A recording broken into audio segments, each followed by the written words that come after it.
The history of Coca Cola is a tale of innovation, marketing genius, and global domination. Today, Coca Cola is one of the most recognizable brands in the world, with a presence in more than 200 countries. However, it had not always been the case. Here's the history of Coca Cola, a drink that has won the hearts and minds of people all over the world, and it all began with the ingenuity and determination of John Pemberton.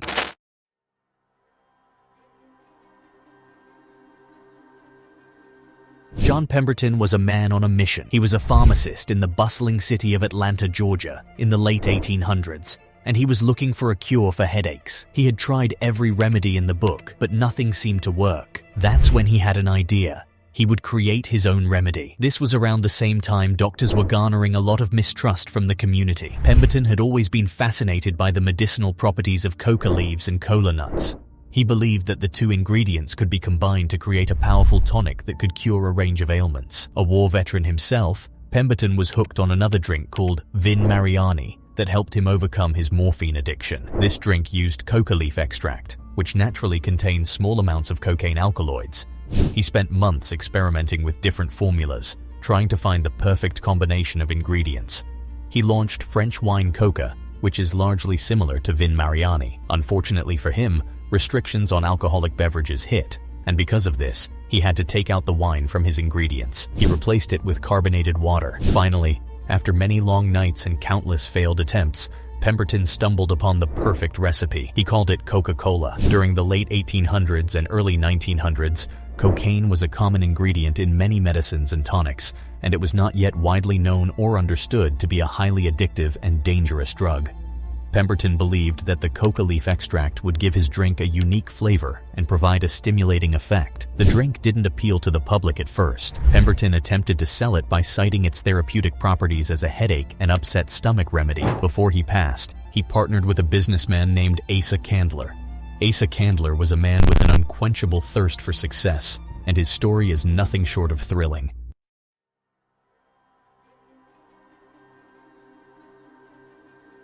In 1887, Candler was presented with an opportunity that would change his life forever. John Pemberton was looking to sell his recipe. Candler saw the potential in the drink and purchased the formula for a mere $2,300. Candler wasted no time in turning Coca-Cola into a household name. He started purchasing all remaining shares in Coca-Cola that were held by third parties. Several of these documents, nevertheless, were later discovered to be false and to have been signed by forgers. Asa Candler had complete control over the business by the 1890s. Asa Candler's business strategies for growing Coca-Cola were nothing short of extraordinary. From the moment he took over the company, he knew that he had something special on his hands.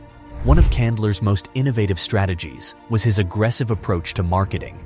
He invested heavily in advertising, sponsoring events, and plastering the drink's name and logo on billboards and buildings all over the country.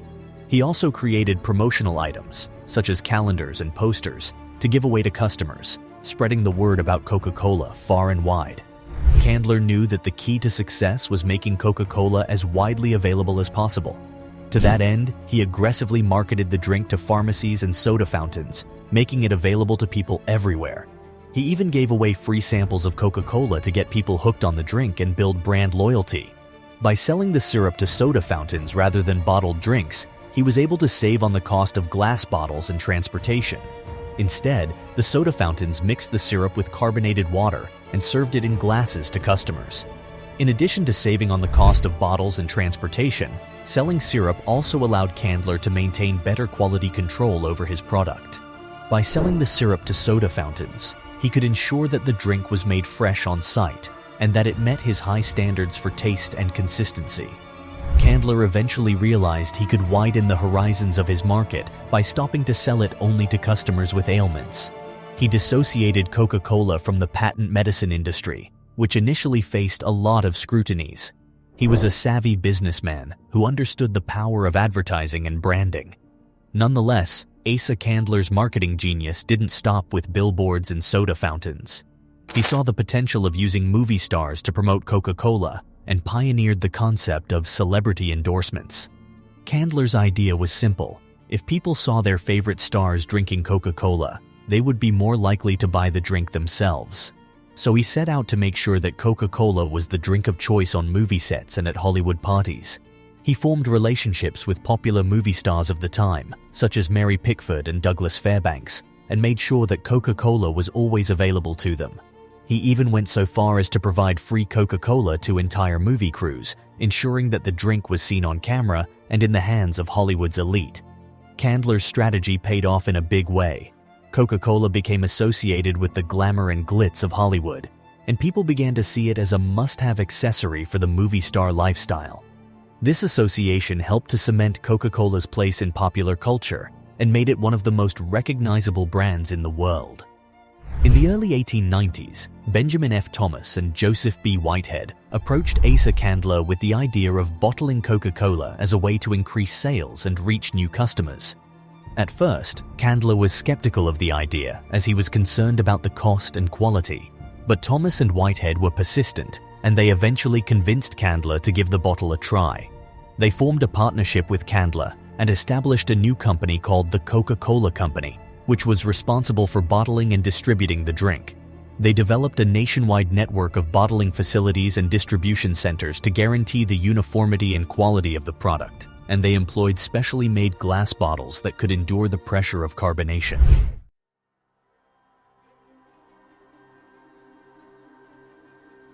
During World War II, sugar was a heavily rationed commodity in many countries, including the United States. This posed a major challenge for Coca-Cola, as sugar is a key ingredient in their formula for making their iconic soft drink. To address this challenge, the Coca-Cola Company developed a new formula for making Coca-Cola that used less sugar. This formula was called Coca-Cola No. 2, and it contained a blend of alternative sweeteners, including corn syrup, saccharin, and liquid sugar. Coca-Cola No. 2 was first introduced in 1941 and was distributed to U.S. troops overseas. The new formula was well received, and many soldiers reported that it tasted just as good as the original formula. To meet the demand for Coca-Cola overseas, the company established bottling plants near the front lines of battle. These plants were staffed by both American and local workers. However, it should be mentioned that Coke was also sold to Nazi Germany with a patriotic flair, with their trademarks being displayed next to swastikas. Coke was playing both sides. During this time, the availability of Coca-Cola was limited due to the war and the subsequent trade embargo on Nazi Germany. Max Keith was a German businessman who worked for the Coca-Cola Company in Germany during World War II. To address this issue, Keith decided to create a new soft drink using ingredients that were readily available in Germany. The result was a new orange-flavored soda called Fanta. By 1955, Coke was selling Fanta all around the world.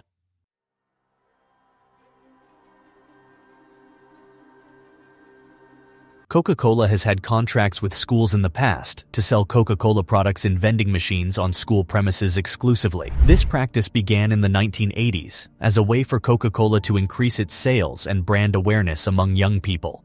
Under these contracts, schools would receive a percentage of the profits from the vending machines in exchange for agreeing only to sell Coca-Cola products. The contracts were often long-term and allowed Coca-Cola to establish a dominant presence in the school vending machine market. In the early 20th century, Coca-Cola faced a backlash from some health professionals and regulators who were concerned about the potential health effects of the high sugar and caffeine content in the drink. However, the company was able to counter these concerns by hiring prominent doctors and scientists to conduct research that supported their claims that Coca-Cola was safe and healthy. The company also used marketing tactics, such as sponsoring sporting events and celebrities, to promote the image of Coca-Cola as a fun and healthy drink. In the mid-20th century, Coca-Cola faced renewed criticism when studies linked sugar consumption to various health problems, including obesity and diabetes. Once again, the company responded by hiring scientists and researchers to conduct studies that downplayed the health risks of its products. Coca-Cola also began to diversify its product line, introducing new beverages such as diet sodas and fruit juices that were marketed as healthier alternatives to its flagship cola.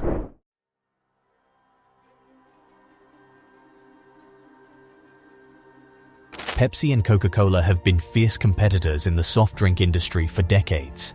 In the early 2000s, this competition reached new heights as both companies sought to gain market share and increase profits. One of the key battlegrounds was the Cola Wars, as both companies tried to outdo each other with new products and advertising campaigns. Coca-Cola launched its Coke with Lemon and Vanilla Coke flavors, while Pepsi introduced its Pepsi Twist and Pepsi Blue drinks. Both companies also invested heavily in advertising, with high-profile campaigns featuring celebrities and catchy jingles. The two companies also engaged in price wars, with both offering discounts and promotions to lure customers away from the other. This led to a cycle of price cuts and countercuts, as each company tried to undercut the other without sacrificing too much profit. Overall, the competition between Pepsi and Coca Cola in the early 2000s was intense and closely watched by investors and consumers alike. While Coca Cola remained the market leader, Pepsi was able to make gains in certain areas and put pressure on its rival to innovate and adapt to changing consumer preferences.